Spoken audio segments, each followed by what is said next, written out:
హరి ఓం సాయిరామ్. కవి ఒక మంచి రసవత్తరమైన మనోహర ఉత్తేజాన్ని కలిగించే విషయాలను ఇతరులకు తెలియపరచడమే పాట, పద్య, గద్యాల ప్రక్రియ.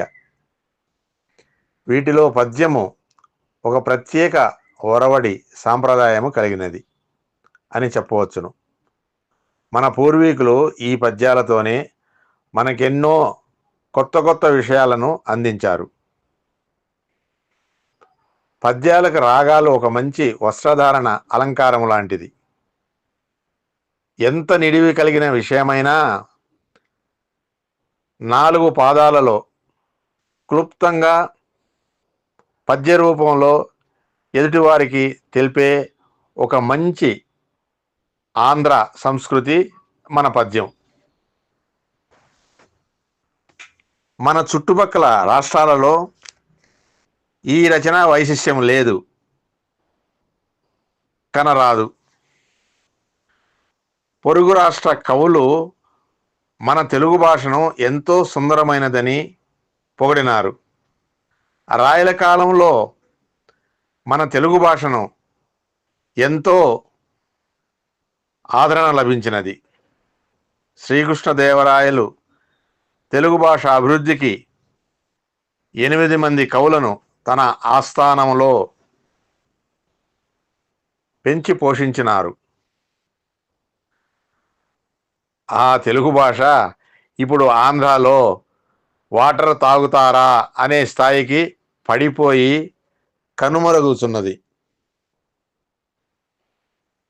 ఇప్పటికీ ఉత్తరాంధ్రలో మేమున్నామని ఆ పద్య పదాలకు ప్రాణం పోసి ఆహ్లాదంగా గానం చేస్తున్నారు శ్రీ అప్పన్న దొర లాంటి రంగస్థల నటులు. తెలుగు భాష శ్రేయోభిలాషులు. వారికి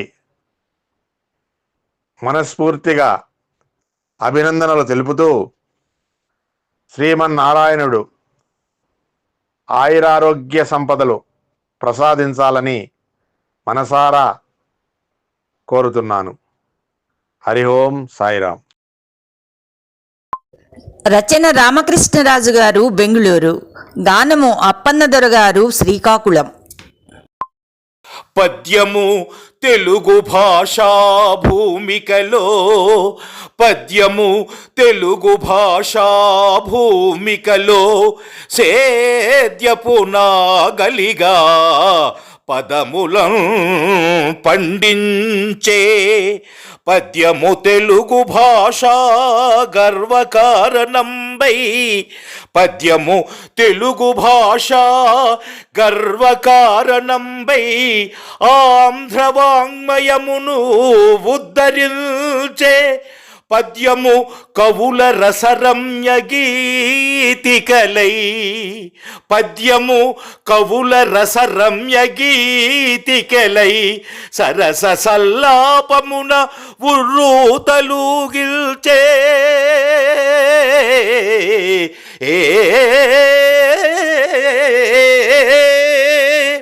పద్యము కథన రంగ శబ్ద శోభితమై, పద్యము కథన రంగ శబ్ద శోభితమై యుద్ధమున వీర విజయంబు చేకూర్చే, పద్యము రాయబారుల విషయ విపంచియై, పద్యము రాయబారుల విషయ విపంచియై శాంతుగతుల రాజుల రాజ్యంబులేలించే, పద్యము తెలుగోడి భావితరాల భాషకు పునాది అయి కట్టుబొట్టును తెల్పు చుట్టంబుయై, పద్యము తెలుగోడి భావితరాల భాషకు పునాది అయి కట్టుబొట్టును తెల్పు చుట్టంబుయై పురాణ ఇతిహాసముల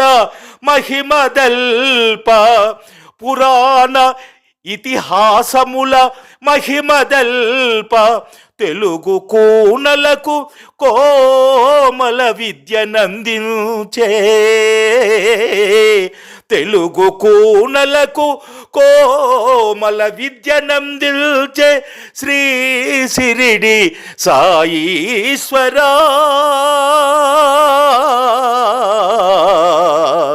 శ్రీ షిరిడి సాయీశ్వరా.